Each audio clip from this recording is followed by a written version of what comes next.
Vamos a abrir nuestras Biblias en Números, capítulo 25. Y sé que la última vez, como estábamos en el capítulo 24, les dije que ahí terminaba una sección. Ahí era donde terminaba esta historia, donde Balaam vuelve frustrado sin haber podido maldecir a Israel. Pero en realidad el capítulo 25 está unido todavía a todo lo que venimos estudiando. Porque aunque no aparecen los nombres de Balac y Balaam, vamos a ver cómo en esta historia ellos son los que están moviendo todos los sucesos que van a acontecer. Así que tenemos que recordar, para poder conectar este capítulo, quiero recordar lo que estudiamos en los capítulos anteriores. ¿Se acuerdan que 3 domingos hablamos sobre este profeta Balaam? Un falso profeta, un hombre que conocía bastante acerca de Dios, pero que no era guiado por Dios, era guiado por sus pasiones. Su amor al dinero era lo que le movía, era lo que le había traído hasta ese lugar donde él estaba. Ahí al frente de la tierra prometida había acampado el pueblo de Israel. Después de 40 años en el desierto habían llegado hasta el borde de la tierra y estaban esperando el momento en que Dios diga marchen para cruzar el río Jordán y entrar a la tierra prometida. Mientras esperaban ahí, empezaron a pasar algunas cosas que Israel no supo que estaban pasando, pero que estaban pasando atrás del telón. El rey de los moabitas, Balac, había tenido miedo que Israel les ataque y entonces había ido a contratar a un falso profeta llamado Balaam para que viniera desde Mesopotamia hasta ahí, hasta Moab, para maldecir a Israel. Entonces la tarea era simple. Si había alguna forma de sacarse de este problema de encima, era lograr que este hombre Balaam pudiera mover los hilos y convencer a sus dioses de que maldigan a este pueblo. Y entonces Balac iba a poder vencerlos. Israel ya no iba a ser una amenaza. El plan parecía ser el mejor, pero como vimos, Balaam llega y cuando intenta maldecir a Israel, cada vez que intenta decir algo en contra de este pueblo, Dios lo torna en bendición. Y Moisés le dijo a Israel más adelante que eso es lo que Dios hizo a través de esta historia. Dios transformó la maldición en bendición. Y lo que estudiamos durante los últimos capítulos fue que la historia del hombre no está librada al azar. No está movida por las personas y los personajes que participan de la historia. Hay un Dios soberano que gobierna sobre todos. Dios había decidido bendecir al pueblo de Israel. Muchos años antes, Él le había prometido a Abraham que su descendencia iba a ser bendecida. Así que Dios, que planea esto, Él es poderoso para cumplirlo. Israel tiene muchos enemigos, pero esos enemigos no son más fuertes que Dios, ni pueden cambiar los pensamientos de Dios. Dios planeó y Él va a hacer lo que Él planeó hacer. Y por eso es que veíamos que no hay ninguna razón para temer. El pueblo de Israel puede tener seguridad porque tiene promesas que no van a cambiar. Dios les prometió una tierra, Dios les prometió un Salvador, Dios les prometió una herencia y ser su Dios y su Padre por todos los siglos. Y Israel puede estar seguro en esas promesas. Así que atrás de la escena los enemigos acechan, pero Israel puede tener seguridad porque Dios está a su lado. Él los defiende. Y el Dios que los defiende es poderoso. Él conoce todos los corazones. Para Dios nada pasa atrás de la escena. Dios ve todas las cosas. Así que Dios está atrás de la escena defendiendo a Israel de todos estos enemigos. Ahora, Yo les decía recién que en este próximo capítulo no aparece el nombre de Balac y Balaam. Pero la historia en realidad continúa. Y te quiero pintar un cuadro de cómo va a seguir esta historia. ¿Se acuerdan que al final, el capítulo 24, terminó en el versículo 25 diciendo que se levantó Balaam y se fue y volvió a su lugar? Y también Balac se fue por su camino. El capítulo 24 termina que se sube a su burrito de vuelta para Mesopotamia. Pero algo pasa en el camino. No podemos tratar de imaginar a Balaam volviendo hacia Mesopotamia, todo frustrado, porque él se había venido desde muy lejos para poder ganar el dinero que Balac le había prometido. Y Balaam ama el dinero y está ahí pensando en su mente cómo se perdió la oportunidad de hacerse rico. Mientras vuelve, está recordando todo lo que pasó. Y él se acuerda de cómo intentaba hablar en contra de Israel y no podía. Y se acuerda de todas las bendiciones que él dio para Israel, todas las palabras que él le había dicho. Y él una y otra vez trae a su mente, Jehová es soberano. Nadie puede cambiar lo que Dios quiere hacer. No importa lo que haga, yo no puedo lograr maldecir a Israel porque Dios no me lo va a permitir. Yo quisiera ganar ese dinero, pero no puedo porque Dios no va a cambiar. Y si Dios decidió bendecir, lo va a bendecir. Y Balaam está volviendo angustiado por haber perdido toda esa fortuna. Y de repente se le ocurre una idea. Frena su burro y dice, ¿cómo no lo pensé antes? Soy un necio. Nadie puede cambiar a Dios. Si Dios decidió, Él lo va a hacer. Pero hay algo que sí podemos hacer. Lo que sí puedo hacer es usar la fidelidad de Dios a sus promesas. Voy a usar eso a mi favor. Yo sé que Dios no puede cambiar a lo que Él ha dicho. Entonces, yo voy a agarrar algo que Dios dijo y lo voy a usar a mi favor. Y esta es la idea que se le ocurrió a Balaam. Dios le prometió a Israel que Él les iba a bendecir, que Él iba a cumplir esos propósitos de esa nación, Él les iba a dar esa tierra, Él iba a dar el Mesías y eso no va a cambiar. Pero Dios también le advirtió a Israel que si ellos lo abandonaban a Él, si ellos dejaban de adorar al único Dios verdadero y seguían los ídolos de su corazón, Dios les dijo que Él los iba a castigar, que Él los iba a destruir. Entonces lo único que tengo que hacer, dijo Balaam, es lograr que Israel abandone a su Dios. Es lograr que Israel, por su incredulidad, siga su corazón al pecado que Dios aborrece. Y entonces Dios va a cumplir su promesa y Dios va a destruir al pueblo y yo voy a ganar todo el dinero que Balac me prometió. El plan parecía no poder fracasar. Era demasiado simple, era tan lógico. Voy a usar la fidelidad de Dios a sus promesas en contra de Israel. Porque Dios le dijo a Israel que si ellos se iban atrás de sus ídolos, Él los iba a castigar. Hay un pasaje que ya estudiamos en el libro de Levítico donde aparece esto, se los leo, en Levítico 18:26. Dios le dijo así a Israel. Le dijo, guardad pues vosotros mis estatutos y mis ordenanzas, y no hagáis ninguna de estas abominaciones, ni el natural ni el extranjero que mora entre vosotros. Porque todas estas abominaciones hicieron los hombres de aquella tierra que fueron antes de vosotros, y la tierra fue contaminada. Levítico 18:28, ahora estamos. No sea que la tierra os vomite por haberla contaminado, como vomitó a la nación que la habitó antes de vosotros. Porque cualquiera que hiciere alguna de todas estas abominaciones, las personas que las hicieren serán cortadas de entre su pueblo. ¿Viste lo que le dice Dios? Le dice, miren, ustedes son un pueblo especial. Yo los saqué de Egipto para que sean santos. Ustedes van a ir a una tierra que está contaminada. Yo quiero que ustedes destruyan el pecado de esa tierra y que ustedes vivan en santidad en esa tierra.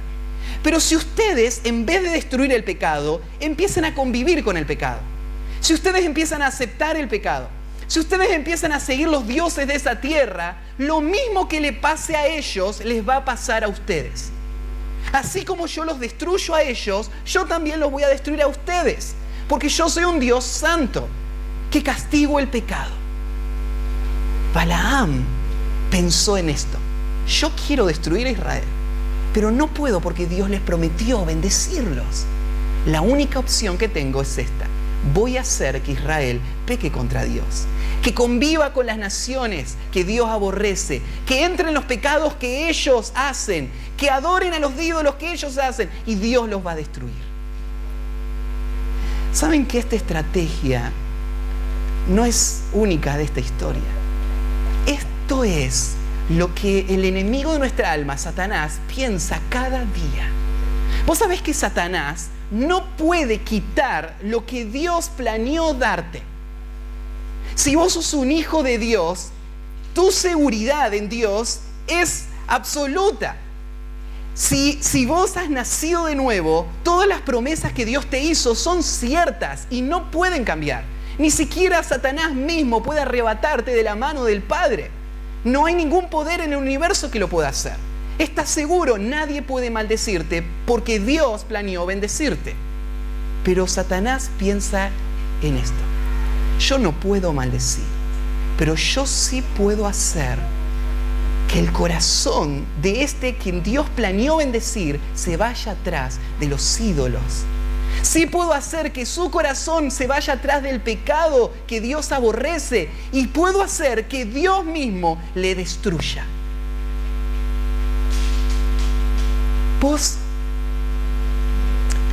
Hay una falsa seguridad que un creyente puede tener.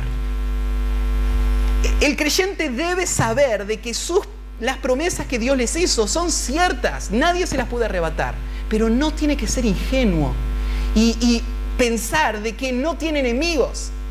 Hay enemigos muy astutos, hay un enemigo muy astuto que quiere destruir tu vida. Y no tienes idea hasta dónde puede llegar ese enemigo. Él puede destruirte por completo. Destruir todo lo que amás, destruir tu familia, destruir todo lo que tenés alrededor, aún siendo un hijo de Dios. No subestimes la astucia de ese enemigo. Así actuó Balaam, un hombre astuto. Su astucia quedó grabada en la historia. En el Nuevo Testamento, el último libro de toda la Biblia, el libro de Apocalipsis, habla de Balaam. Y mira lo que dice. La iglesia, había una iglesia a la que Jesús reprende. Ahí en Apocalipsis capítulo 2, versículo 14. Y le dice así: tengo unas pocas cosas contra ti. A esta iglesia, Apocalipsis 2, 14. Tengo unas pocas cosas contra ti. Que tienes ahí a los que retienen la doctrina de Balaam, que enseñaba a Balac a poner tropiezo ante los hijos de Israel. Ahí lo que Jesús está diciendo es que Balaam le enseñó a Balac cómo destruir a Israel. ¿Y qué le enseñó? Le dijo: lo que tenés que hacer es ponerle un tropiezo. Ahí la palabra tropiezo quiere decir literalmente una trampa, o aquello que causa la ruina. Lo que tenés que hacer es poner una trampa que le cause la ruina a este pueblo. Y lo que dice Jesús, le dice así a la iglesia: ustedes permiten que dentro de la iglesia haya personas que estén poniendo los tropiezos frente a los hijos de Dios, enseñándoles a comer lo sacrificado a los ídolos y a cometer fornicación. Y entonces le dice: por tanto, arrepiéntete, pues si no, vendré pronto a ti y pelearé contra ellos con la espada de mi boca. Jesús le habla a la iglesia y le dice: mira, la doctrina de Balaam no murió con Balaam, sigue hasta el día de hoy. El mismo enemigo con el mismo plan de destruir. Y hay algo que él susurra a los oídos. Lo que él dice: para destruir al pueblo de Dios necesito poner tropiezos. Y esos tropiezos van a llevarles a su ruina. Así que el tema de hoy, el título que le puse es Las trampas mortales de un enemigo astuto. Y eso es lo que quiero que se te grabe durante toda la predicación. Hay un enemigo astuto que sistemáticamente está alrededor tuyo poniendo trampas. Aún siendo un hijo de Dios, Él te quiere destruir. Y Él lo puede hacer, no directamente, pero sí, si vos caes en esa trampa. Y por tu pecado sos castigado por Dios. Bueno, el pasaje vamos a leerlo en Números capítulo 25, versículo 1. Dice así: Moraba Israel en Sittim, y el pueblo empezó a fornicar con las hijas de Moab, las cuales invitaban al pueblo a los sacrificios de sus dioses. Y el pueblo comió y se inclinó a sus dioses. Así acudió el pueblo a Baal Peor, y el furor de Jehová se encendió contra Israel. Y Jehová dijo a Moisés: Toma a todos los príncipes del pueblo y ahórcalos ante Jehová delante del sol, y el ardor de la ira de Jehová se apartará de Israel. Entonces Moisés dijo a los jueces de Israel: Matad cada uno a aquellos de los vuestros que se han juntado con Baal Peor.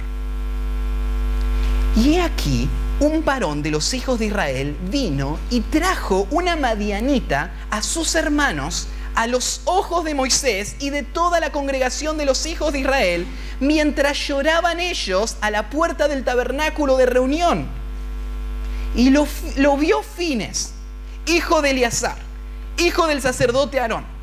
Y se levantó de en medio de la congregación y tomó una lanza en su mano. Y fue tras el varón de Israel a la tienda y los alanció a ambos, al varón de Israel y a la mujer por su vientre. Y cesó la mortandad de los hijos de Israel. Murieron de aquella mortandad 24,000. Entonces Jehová habló a Moisés diciendo: Fines, hijo de Eleazar, hijo del sacerdote Aarón, ha hecho apartar mi furor de los hijos de Israel, llevado de celo entre vosotros. Por lo cual yo no he consumido en mi celo a los hijos de Israel. Por tanto, diles: he aquí, yo establezco mi pacto de paz con él, y tendrá él y su descendencia después de él el pacto del sacerdocio perpetuo, por cuanto tuvo celo por su Dios e hizo expiación por los hijos de Israel. Y el nombre del varón que fue muerto con la madianita era Zimri, hijo de Salu, jefe de una familia de la tribu de Simeón. Y el nombre de la mujer madianita muerta era Cosbi, hija de Sur, príncipe de pueblos, padre de familias de Madián, en Madián. Y Jehová habló a Moisés diciendo: hostigad a los madianitas y heridlos, por cuanto ellos os afligieron a vosotros con sus ardides, con que os han engañado en lo tocante a Baal Peor, y en lo tocante a Cosbi, hija del príncipe de Madián, su hermana, la cual fue muerta el día de la mortandad por causa de Baal Peor. Bueno, como te dije al principio, en esta historia no se dice que fue Balaam el que aconsejó lo que pasó. Pero lo sabemos porque Moisés lo va a decir en Números 31 más adelante, vamos, en Números 31, 15, y también lo leímos en Apocalipsis, que dice que fue por consejo de Balaam que él le enseñó a poner tropiezo. Entonces sabemos que todo esto está siendo tramado atrás. Hay un plan. El plan es poner una trampa. Y la trampa va a funcionar. Y la trampa va a traer gran dolor y muerte y destrucción a Israel. Así que hay tres puntos. El primero dice así: las trampas mortales del enemigo se esconden tras sonrisas inofensivas. Si vos querés aprender a detectar estas trampas, tenés que ser consciente de que el enemigo no anuncia sus planes. El enemigo es sutil y él, atrás de sonrisas inofensivas, va a poner las trampas más letales. Y así es como empieza la historia. Moraba Israel en Sittim. Sittim es el punto que yo les decía, está al lado del río Jordán, al frente de la tierra prometida, a un paso de entrar y heredar todas las promesas de Dios. A un paso están. En ese lugar Israel está morando, está acampando.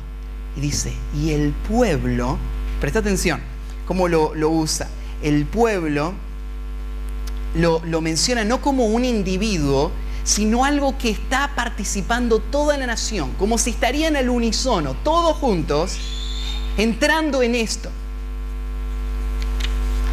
El pueblo empezó a fornicar con las hijas de Moab. ¿No es esto asombroso? Lo que no logró el profeta internacional por medio de la maldición, lo que no pueden lograr las armas de los moabitas para destruir Israel, lo va a lograr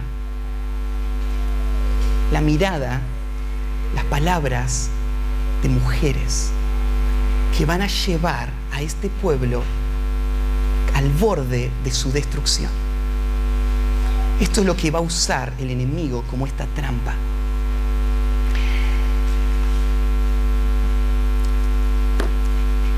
Hay varias preguntas que uno se hace cuando lee esto. Primero, ¿no es cierto?, dice, bueno, el pueblo empezó. Ese empezó, de nuevo, te lo vuelvo a decir, no es algo que sucedió de la nada. No es que pasó porque pasó. Este es un falso concepto que personas tienen en cuanto al pecado. El pecado no pasa porque pasa. Hay un enemigo que está planeando nuestra destrucción. Él tiene esta estrategia. Ya sabemos cuál es la estrategia: poner una trampa que destruya. Y lo que va a pasar es que Israel va a caer en esa trampa. Y el pueblo empezó. Ahí en Números, yo le decía 31, versículo 15, 31, 15 y 16, Moisés va a hablar de los madianitas. Están ellos conquistando y destruyendo a los madianitas. Y Moisés usa esta expresión. Dice, les dijo Moisés, ¿por qué habéis dejado con vida a todas las mujeres? He aquí, por consejo de Balaam, ellas fueron causa de que los hijos de Israel prevaricasen contra Jehová en lo tocante a Baal Peor, por lo que hubo mortandad en la congregación de Israel. La muerte de estos 24.000 que menciona acá es el resultado del consejo de Balaam. Es lo que dice Moisés. Bueno, lo que Balaam planeó es usar las mujeres como esta herramienta que lleve a lo que dice en el versículo 1, a fornicar a estos hombres, y que esa fornicación sea la que les guíe en un camino que termine en la destrucción.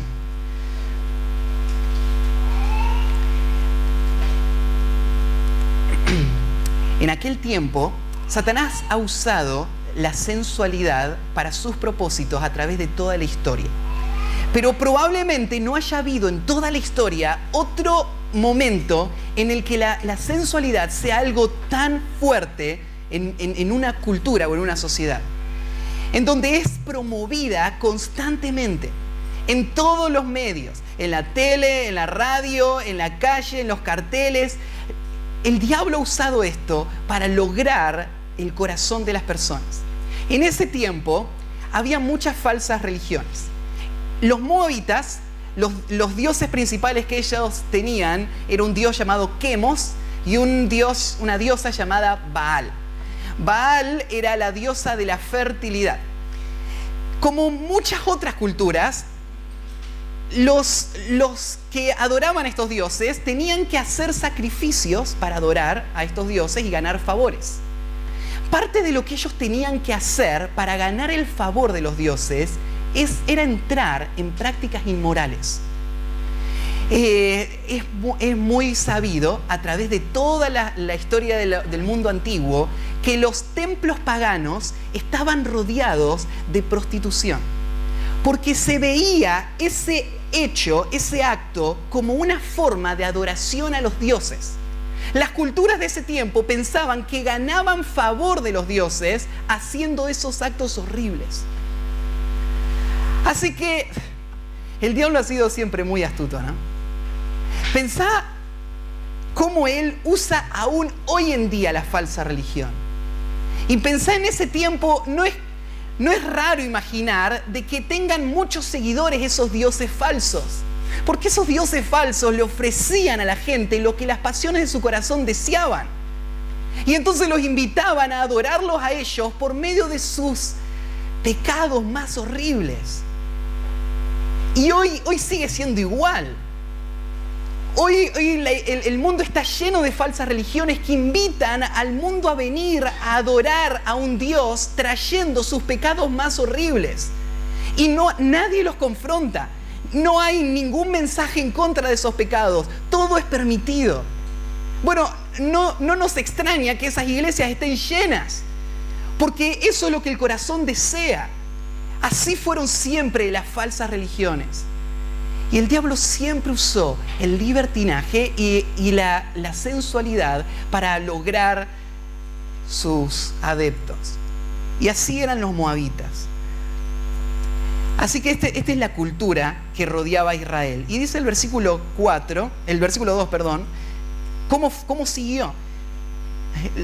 Mirá cómo fue el proceso por el que ellos llegaron a esa fornicación. Dice el versículo 2, las cuales invitaban al pueblo a los sacrificios de sus dioses.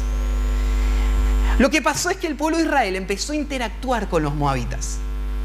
Y en esas relaciones de amistad, lo que pasó fue que empezaron a ser invitados. Invitados a los sacrificios de sus dioses. En aquellos tiempos no había carnicerías, por ejemplo. Los animales eran muy escasos. Era muy raro que gente tenga animales para comer. Entonces, si vos querías comer carne, lo que hacías era irte al templo. Los sacrificios que se hacían en el templo después se vendían. Entonces la carne vos la podías comprar ahí en el templo y comerte tu asadito después de haber sido sacrificado a aquellos ídolos. Entonces estas mujeres lo que hacían era invitar a una relación, a unas comidas que estaban relacionadas con la idolatría. Ahí cuando dice las cuales invitaban, fíjate, está el las cuales. Eran las mujeres moabitas que hicieron relaciones de amistad con los hombres judíos, y fueron esas relaciones las que abrieron las puertas para esta invitación. Vení a comer conmigo el sacrificio a mi Dios. Hay algo muy irónico de esto. ¿Se acuerdan quiénes son los moabitas?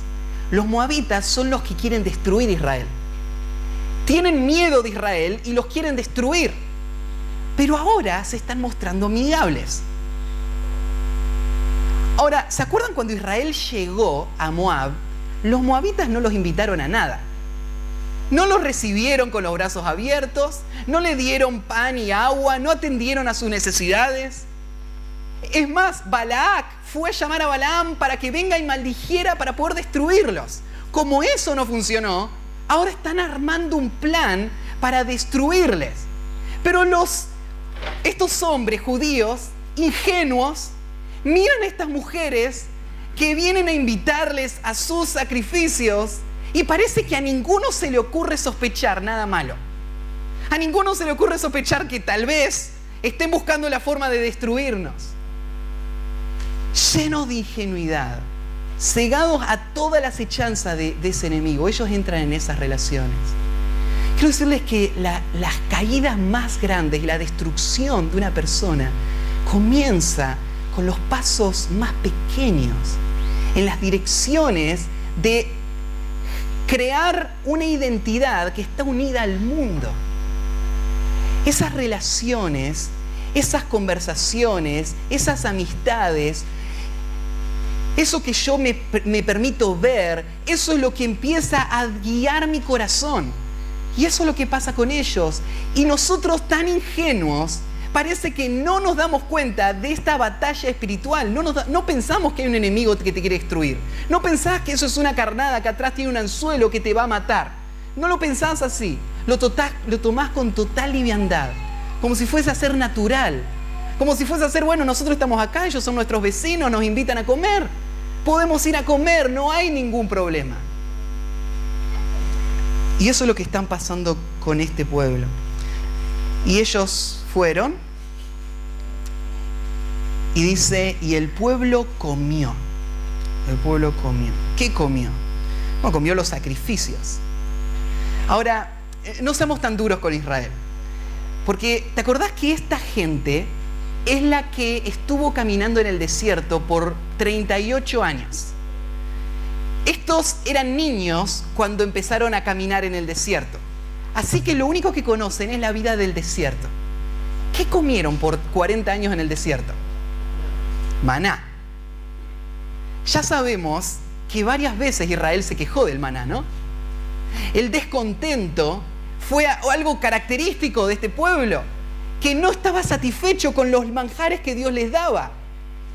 Y ahora aparecen moabitas, mujeres que nos invitan a comer sus sacrificios. Debe haber sido muy tentador. Por fin, un asadito después de tanto tiempo. Por fin. El diablo, él es el engañador. Y él disfraza, y él atrae, él seduce, y él lo que hizo con ellos. Una comida, y el pueblo fue a comer. Muchas veces lo hemos dicho que la falta de contentamiento es una de las herramientas más fuertes que Satanás tiene en nuestro corazón, porque es lo que abre la puerta para mirar afuera de lo que Dios me dio, para buscar afuera lo que me haría feliz, cuando es Dios el que satisface. Y ese descontento del pueblo, esa oportunidad, esa ingenuidad, ahora abrió esta puerta. Y ellos, de repente, entablaron relaciones, aceptaron invitaciones, ahora están comiendo con estas mujeres. Y no es raro ver cómo termina. Y se inclinaron a sus dioses. Se inclinaron a sus dioses. Jehová, que fue el que les sacó de Egipto, que es un Dios celoso, que es el Dios que les guardó, les guió, les proveyó, les prometió todas estas cosas. Ahora ellos están despreciando a este Dios y siguiendo dioses falsos. Te tiene que llamar la atención qué rápido el pueblo puede abandonar su amor por el Dios verdadero y seguir algo efímero, algo falso, algo que no puede darles nada. Te tiene que asombrar qué profundo pueden caer tan rápido, qué ingenuos pueden ser. Pero así es nuestro corazón. La Biblia dice: el que piensa estar firme, mire que no caiga. Vos te das cuenta de que aún si hoy vos estás acá gozándote en Dios, disfrutando de Él, disfrutando de servirlo a Él, viviendo para Él, con sueños para Él, vos te das cuenta de que hay un enemigo que está poniendo trampas. Y esas trampas pueden llevarte en un camino progresivo, pero muy rápido, a dejar a un lado a Dios como la fuente y empezar a seguir cualquier otra cosa. Y empezar a inclinarte a los dioses que el mundo se inclina. Y en vez de contentarte en Dios, empezar a seguir lo que el mundo sigue. Empezar a seguir la avaricia como tu ídolo, tu Dios. El placer como tu ídolo, tu Dios. Las relaciones como tu ídolo, tu Dios. Y dejar a Dios como el centro. Esto es lo que pasó con ellos. Ahora su corazón está absorbido por ídolos. Todo comenzó con esa obra sutil de Satanás. Y ellos están ahí en el versículo 3, en Baal Peor. Y este era ese Dios del que les hablaba, que tenía un centro de adoración ahí en Moab, a donde Israel estaba yendo para adorar. Bueno, y dice al final del versículo 3, y el furor de Jehová se encendió contra Israel. Funcionó la trampa. Porque Dios es un Dios celoso. Dios es un Dios santo, que ha prometido bendecir a su pueblo, pero que le ha llamado a vivir esta vida apartada para Él. Dice el Salmo 90:11, ¿quién conoce el poder de tu ira y tu indignación según que debe ser temido? Dios debe ser temido. ¿Saben que ayer estábamos, o anteayer, habíamos ido a visitar a la hermana de Neri, que tiene sus sobrinitas, hoy están viajando de vuelta para Bolivia? Ustedes los conocieron la semana pasada, y una de las niñitas se llama Salem, la del medio. Y llegamos a la casa, estábamos charlando, y me estaba contando de que le daba miedo la oscuridad. Y empezamos a hablar del miedo. Y le empezamos a preguntar de qué tiene miedo, ¿no es cierto? Y le preguntamos a todos en la mesa, ¿a qué le tenés miedo? Y todos le tenemos miedo a algo, ¿no? Pero la Biblia nos dice que hay una sola persona a quien debemos temer. Hay una sola cosa por la que debemos temer. Le dije, no hay que tenerle miedo a nada de esto. ¿Sabés a quién le tenés que tener miedo? A Dios. Bueno, Salem me preguntó lo lógico, tal vez lo que vos me estás preguntando, te preguntás ahora. ¿Por qué hay que tenerle miedo a Dios?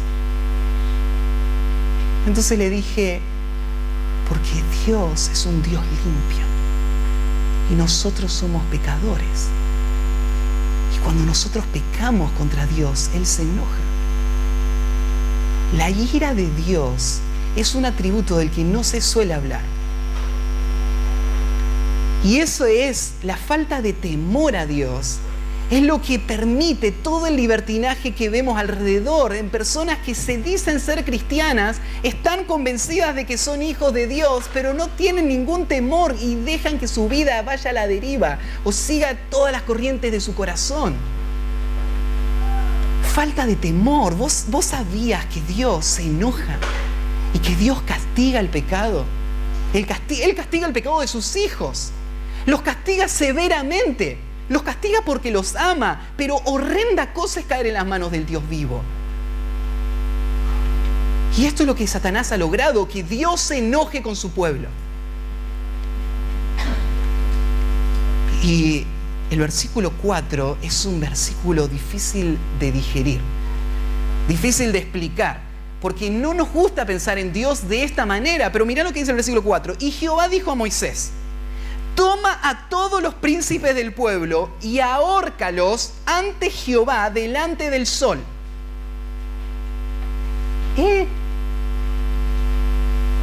¿Dios no ama a este pueblo? ¿No había dicho que Él le va a cumplir sus promesas? No importa lo que ellos hagan, Él va a ser fiel.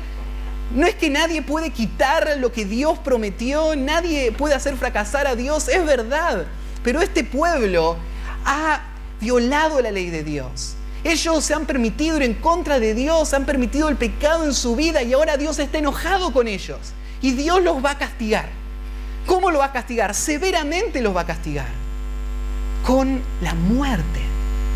Dios va a matar a estas personas.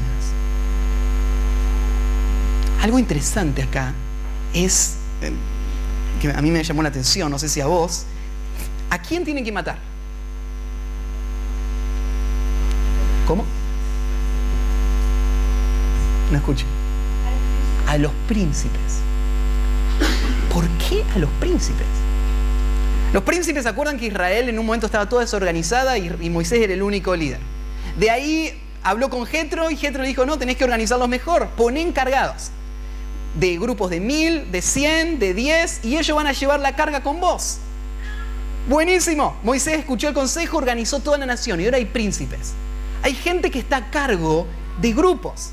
Están los príncipes de cada tribu. Toda esta gente son los líderes de la nación de Israel. ¿Te das cuenta de lo que Dios está diciendo?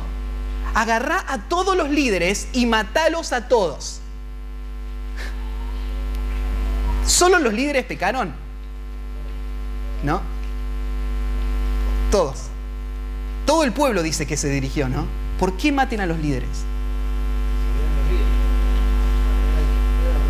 Ellos eran los responsables.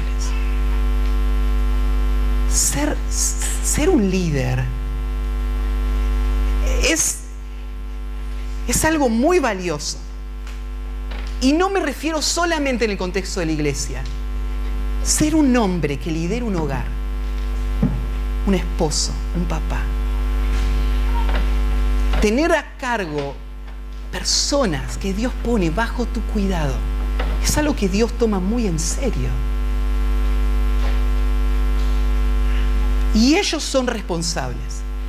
Son responsables porque aun si el corazón del pueblo se desviaba, ellos debían llamar al pueblo al arrepentimiento.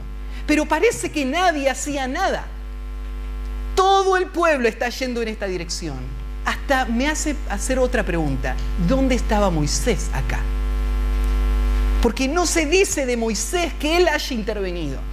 ¿Será que Moisés no supo lo que estaba pasando? ¿O será que Moisés supo y no hizo nada? Pero Dios llama a Moisés y le dice, ejecuten a todos los líderes. Es más, vamos a verlo ahora en un ratito, va a haber un caso que se va a explicar, que representa a todos. Muestra lo bajo que cayó el pueblo.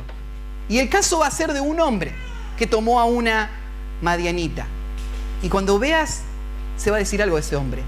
Ese hombre era hijo de uno de los líderes del pueblo.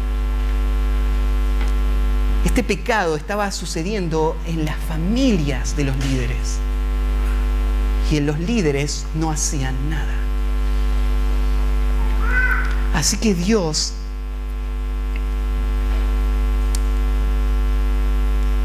da esta orden y le dice que lo hagan para que el ardor de la ira se aparte de Israel. Cuando veamos más adelante, este ardor de la ira, te das cuenta de qué se refiere. Había empezado un juicio sobre Israel. Y gente había empezado a morir por el juicio de Dios. Mucha gente estaba muriendo. Y Dios le dice a Moisés, mira, mata a todos los líderes para que deje de morir la gente. Para que yo aparte mi ira y no sea todo Israel consumido. Todos van a morir, a no ser que vos juzgues el pecado. La forma en la que Dios trata este pecado nos deja entender qué piensa Dios del pecado. El pecado es algo muy serio para Dios y debe ser serio para nosotros también, en nuestra propia vida y en el contexto en el que Dios nos pone. La razón es porque este pecado es el resultado de un enemigo que está poniendo trampas, que quiere destruir todo. Y Dios, el pueblo de Dios, debe tener celo por Dios, por su obra, por su nombre, y frenar esta locura que está llevando a la destrucción. Y entonces, primer punto, las trampas mortales, dijimos, del enemigo se esconden tras sonrisas inofensivas. Las formas más sutiles el diablo usa, en la parte sensual, pero en muchas otras áreas. Dios puede hacer que por elegir tomar una decisión que te aparte del pueblo de Dios, ese sea el primer paso a una vida de destrucción. El diablo puede ser tan sutil que puede llevarte a construir relaciones, proyectos que te aparten de lo que te va a guardar y puede traer la destrucción.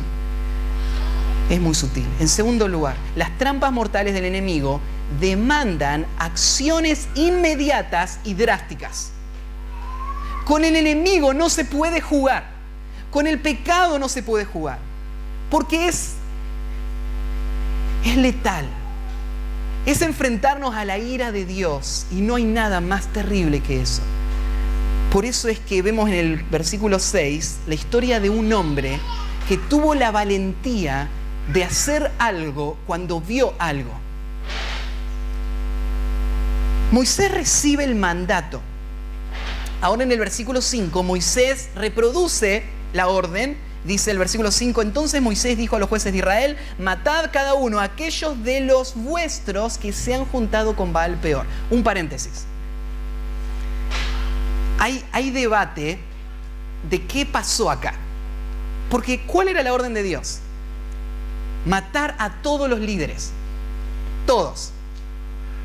¿Cuál es la orden de Moisés? La orden de Moisés fue llamar a los jueces, miren cada uno quién está pecando y mátenlo.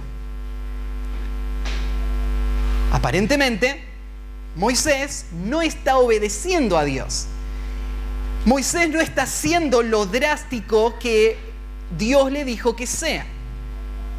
No está matando a los líderes, está solo matando a los del pueblo que abiertamente pecaron. Una interpretación sería entonces, Moisés no está obedeciendo a Dios. Ahora, el tema es que Dios no lo reprende a Moisés. No tenemos ningún versículo que diga acá que Dios castiga a Moisés por no haber obedecido. Entonces, cuando leíamos antes que Dios dijo que mate a todos los líderes, dice, toma a todos los príncipes del pueblo y ahórcalos. Hay algunas traducciones, no la nuestra, pero hay algunas traducciones que ese ahórcalos no se refieren a los líderes, sino a los que pecaron. Agarrá a los líderes y ahorcá a los que pecaron. Es lo que estaría diciendo. Entonces, no estamos seguros porque puede el texto implicar cualquiera de las dos formas. Pero Moisés tenía que llevar a cabo este juicio, ejecutar a los que habían pecado y a los líderes que eran responsables. Tenía que hacerlo, fíjate, me voy atrás un poquito, delante del sol, no lo mencioné. Tenía que hacerlo delante del sol. La idea es abierto, a la vista de todos, de la forma más pública posible. Porque esto va a servir como una advertencia y una señal de lo que Dios piensa del pecado. Bueno, entonces Moisés da la orden y el versículo 6 cuenta la historia de este líder del pueblo de Israel, uno de los sacerdotes que va a actuar. Y dice el versículo 6, y he aquí un varón de los hijos de Israel vino y trajo una madianita a sus hermanos, a los ojos de Moisés y de toda la congregación de los hijos de Israel, mientras lloraban ellos a la puerta del tabernáculo de reunión. ¿Qué está pasando acá? La mortandad empezó. Mucha gente está muriendo en el campamento por este pecado. Así que los líderes salen y empiezan a ejecutar a los que están haciendo este pecado. Mucha gente tiene familiares, amigos, conocidos que murieron como el juicio de Dios. ¿Y qué haces cuando muere una persona cercana a vos? Llorás, estás quebrantado. ¿Y dónde vas? Bueno, vas al tabernáculo, porque ahí es donde está Jehová. Jehová reina, Él es soberano, a Él debemos ir. Y el pueblo se reúne frente al tabernáculo. Así que ahora, adelante del tabernáculo, tenés miles de personas, todas reunidas llorando. ¿Por qué lloran?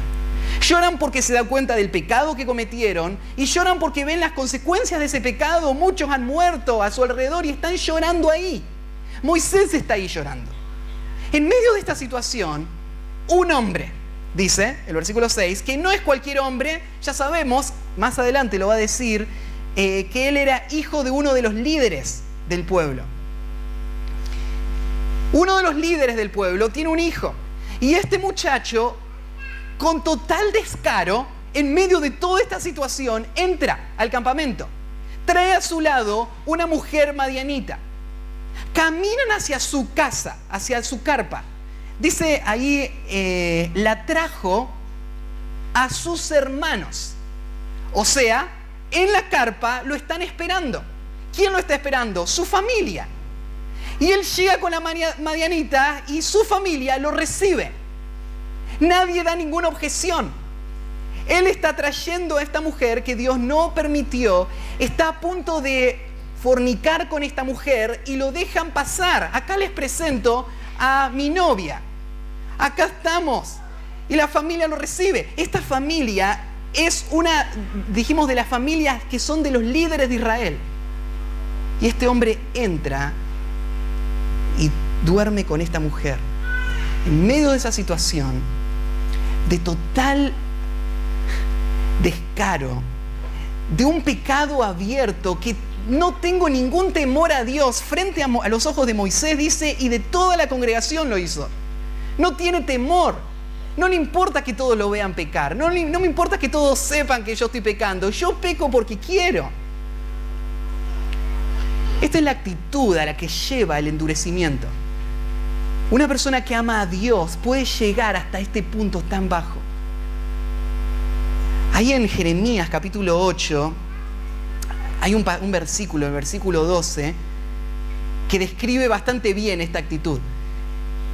Pregunta, ¿se han avergonzado de haber hecho abominación? O sea, hicieron la abominación, hicieron el pecado. ¿Por lo menos se avergüenzan de haberlo hecho? Ciertamente no se han avergonzado en lo más mínimo, ni supieron avergonzarse. Caerán, por tanto, entre los que caigan. Cuando los castigue, caerán, dice Jehová. No se avergonzaron, ni supieron avergonzarse. Es más, la actitud que tuvieron fue la que aparece en el capítulo 44, versículo 16, Jeremías 44, 16. Ellos dijeron, la palabra que nos has hablado en nombre de Jehová, no la oiremos. ¿Sabes que el pueblo de Israel, en el tiempo de Jeremías, tuvo un profeta que les predicó en nombre de Dios? Y ellos supieron que era del nombre de Dios. Sabían que Jeremías hablaba en nombre de Dios. Y ellos dijeron, mira, yo sé que lo que vos me está diciendo es la palabra de Dios, pero no lo voy a escuchar. Yo voy a seguir en mi pecado. Esta es la actitud del endurecimiento del corazón. Esto es lo que está pasando con este joven. No le importa. No le importa lo que diga Moisés, lo que diga el pueblo, lo que diga Dios. Entramos al campamento con la madianita y que todos me reciban en casa. Y en la casa lo reciben. Versículo 7. Y lo vio Fines. Bueno, acá surge el héroe de la historia. El héroe de la historia es un hombre que tiene un rol de liderazgo. Él es un sacerdote, él tiene que velar por el pueblo. Y él entiende lo que está pasando. Y él va a tener la valentía de hacer algo. Entonces, mira cómo va el proceso. Lo vio. No es que Fines imagina algo, supone algo. Él ve algo muy concreto, muy específico, enfrente de todos, a los ojos de todos. Fue hasta ahí con esta madianita. Y cuando él vio algo, él hizo algo. Él hizo algo con lo que vio. Porque él tenía que hacer algo. Por amor a Dios y por celo, por el pueblo de Dios, por temor a Dios. Él lo que va a hacer es, él se levanta en medio de la congregación. Todos estaban ahí llorando y todos lo ven pasar. Nadie hace nada. Y este hombre se para, deja de llorar, va, busca una lanza y la toma en su mano. Versículo 8. Y se fue tras el varón de Israel a la tienda. Ese hombre ya había llegado, ya lo habían recibido, ya estaba dentro de su tienda. Y los alanció a ambos, al varón de Israel y a la mujer, por su vientre. ¿Cómo es esto? Esto no puede ser algo que Dios apruebe. Este hombre está matando a alguien. ¿Ese es un gesto de amor? ¿No debería haber tenido compasión? ¿No debería haberle exhortado? Mira, lo que estás haciendo está mal. No, este hombre sabía que lo que estaba haciendo estaba mal. Lo hizo frente a todos los ojos. No le importó nada. Este hombre no necesita exhortación. Lo que necesita este hombre es lo que Dios había estipulado en la ley. Lo que está haciendo Fines no es un acto de revancha.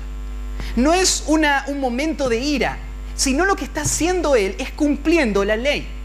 La ley de Dios ¿Se acuerdan? Ya pasamos por todo el libro de Éxodo, todo el libro de Números, de Levítico, de Números, y ya estudiamos los pasajes que hablan de la pena de muerte para, por ejemplo, la fornicación o el adulterio. En aquel tiempo, para el pueblo de Israel, era castigado con la muerte. Ya hablamos de la pena de muerte para la idolatría. Cualquiera en el pueblo de Israel que era encontrado con su corazón adorando a otros dioses debía ser ejecutado. Entonces Fines no es cualquier persona, él es el sacerdote. Así que él tiene la responsabilidad de evaluarlo, de decidirlo y de ejecutarlo. Así que él toma el rol de juez y de verdugo. Toma la lanza, va y los mata. Hay gente que no puede escuchar esto sin cerrar los dientes y pensar, no podés creer en un Dios así. Mi Dios no es un Dios cruel, no mata a la gente. Mi Dios es un Dios de amor. Pero, ¿qué es amor? Pensá en esto. El pueblo de Israel estaba siendo juzgado por Dios. Miles de personas estaban muriendo. Este hombre, Dios le dice, para que dejen de morir, ustedes tienen que matar a los culpables. Así que este hombre va y mata a esta pareja. Y lo que sucede en el versículo al final dice, cesó la mortandad de los hijos de Israel. Si este hombre no hubiese hecho esto, todo el pueblo hubiera muerto. ¿Qué es un acto de amor? Un acto de amor es obedecer a Dios, es juzgar el pecado.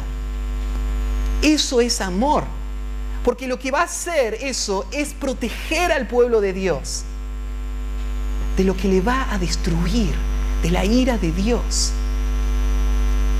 Me ha tocado hablar con personas donde tuve que exponer el pecado y la rebeldía después de una y otra vez y decir, mira, esta decisión que estamos tomando la hacemos porque tenemos temor a Dios.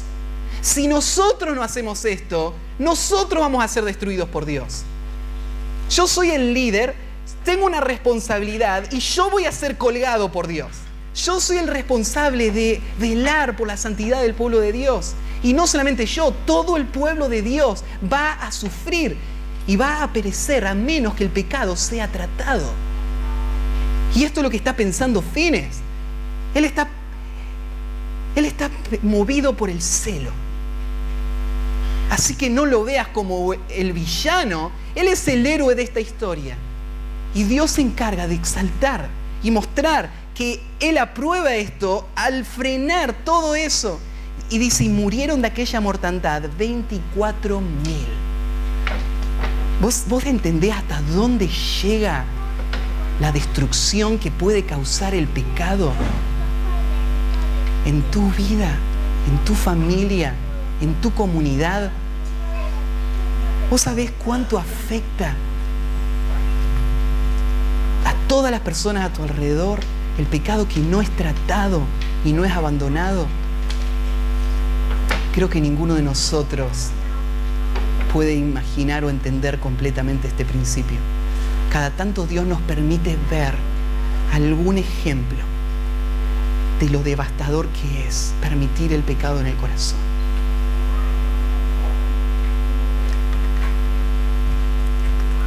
Así que cesa la mortandad y llega el tercer punto. El primer punto dice, las trampas mortales del enemigo se esconden tras sonrisas inofensivas primero. Demandan acciones inmediatas y drásticas. Y en tercer lugar, las trampas mortales del enemigo traen resultados permanentes. Las trampas no son juguetes. Van a traer efectos que son permanentes, tanto en una como en otra dirección. Mirá, por ejemplo, cómo comienza el versículo 11 a hablar Dios de cómo el celo de Fines y cómo él trató este pecado va a poner a este hombre en un lugar de favor delante de Dios por el resto de su vida. Él y su descendencia para siempre van a cosechar el fruto de un día donde este hombre dijo, basta con el pecado.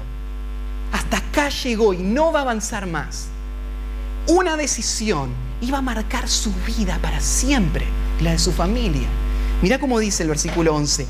Fines, hijo de Eleazar, hijo del sacerdote Aarón, ha hecho apartar mi furor de los hijos de Israel, llevado de celo entre ellos.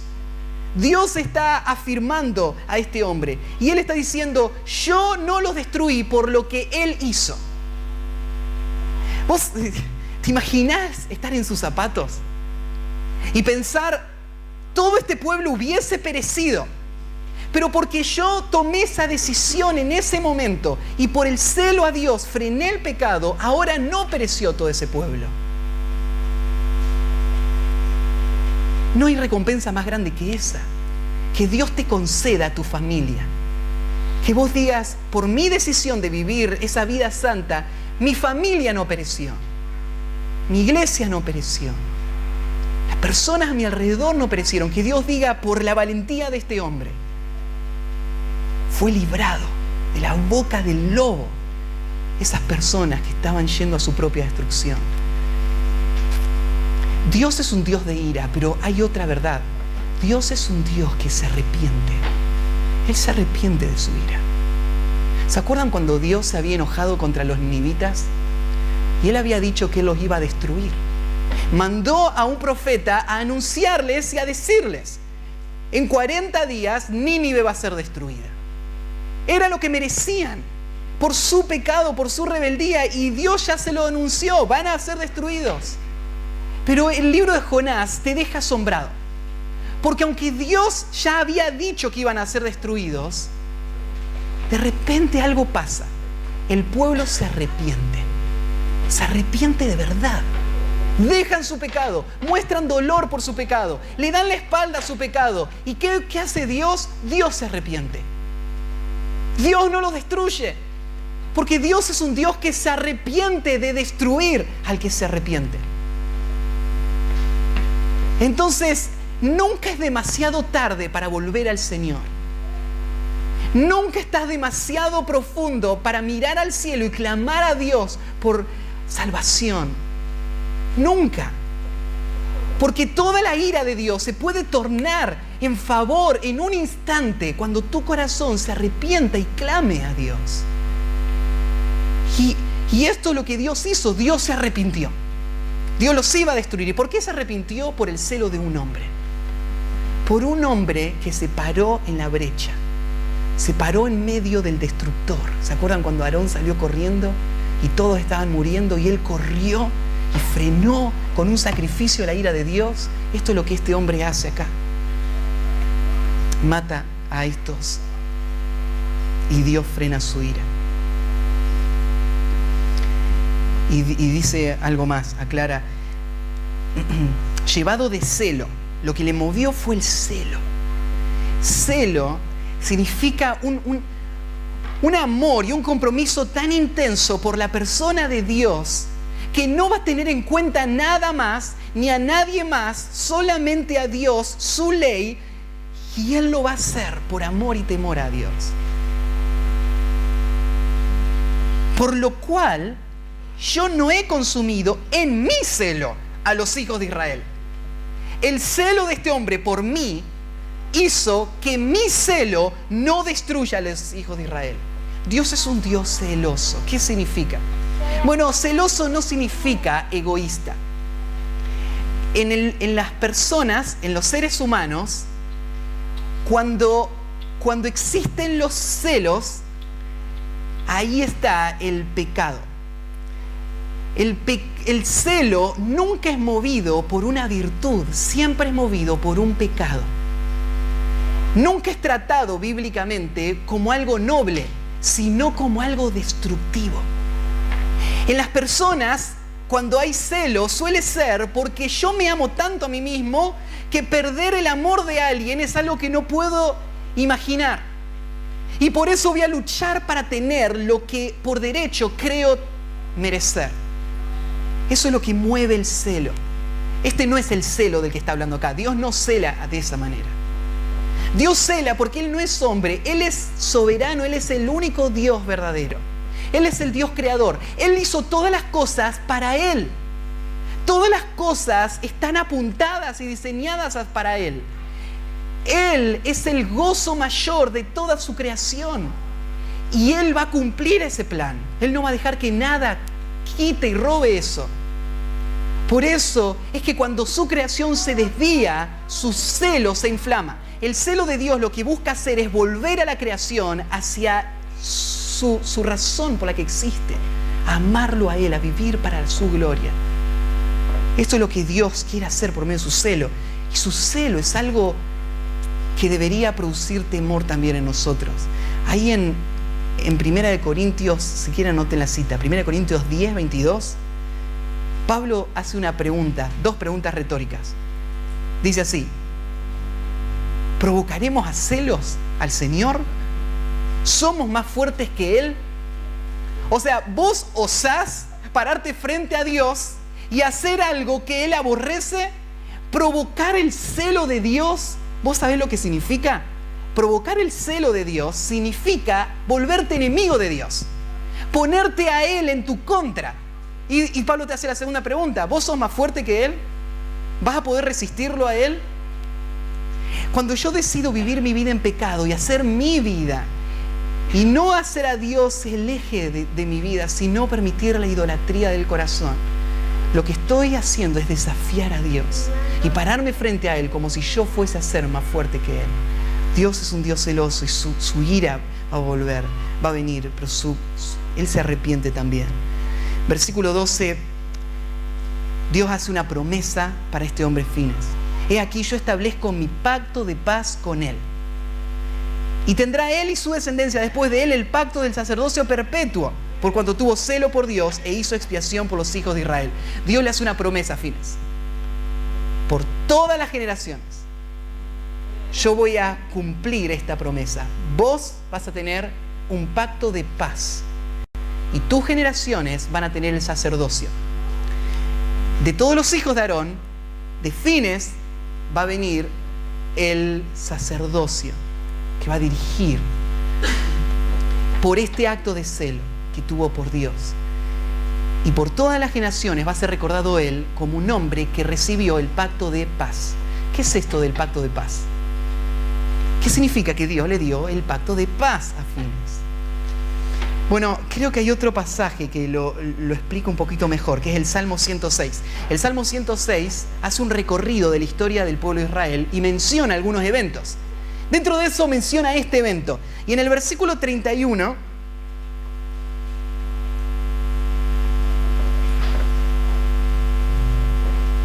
dice así, Salmo 106, 31. Entonces se levantó Finees e hizo juicio.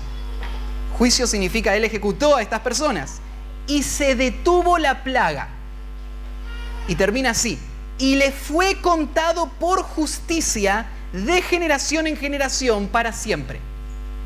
Viste que ahí cambia la frase. No usa la frase pacto de paz, usa otra frase. Dice, le fue contado por justicia por todas las generaciones que siguieron. ¿Les suena conocida esa frase? Abraham se nos dice algo parecido en Génesis 15.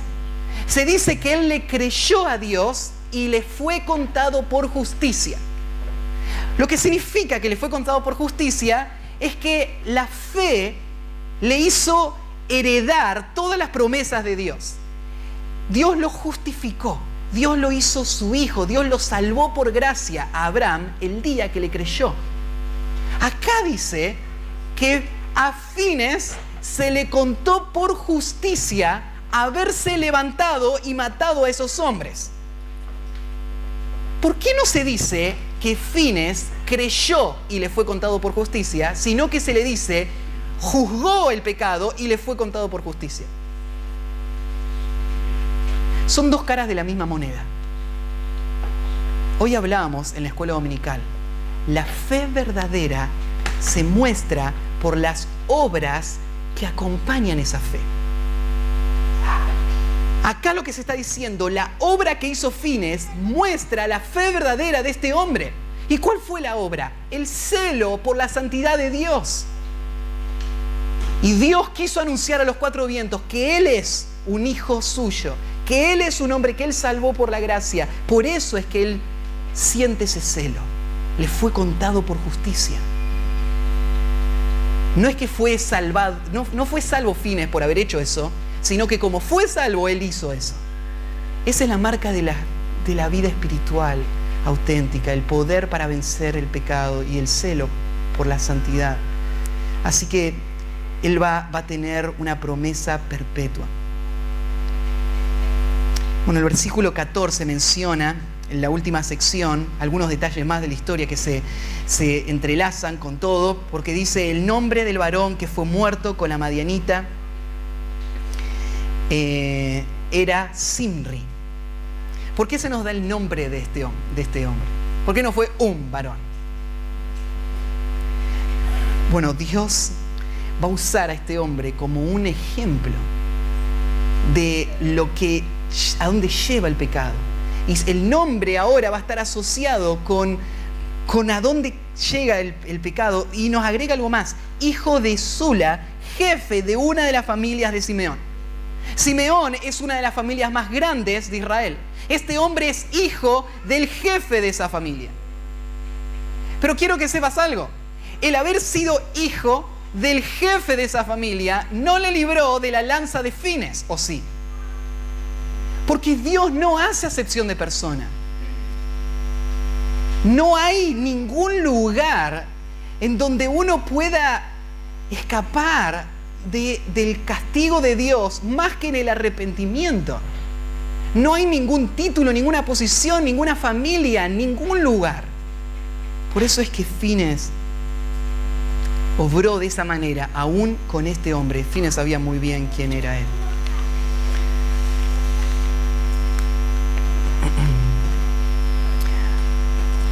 Bueno, hay un pasaje más para terminar. Ahí, bueno, termina con esos detalles de la historia. Y si me acompañan a Deuteronomio, al final de todo el libro de la ley, hay un pasaje que puede cerrar toda esta historia. Deuteronomio capítulo 4, versículo 3.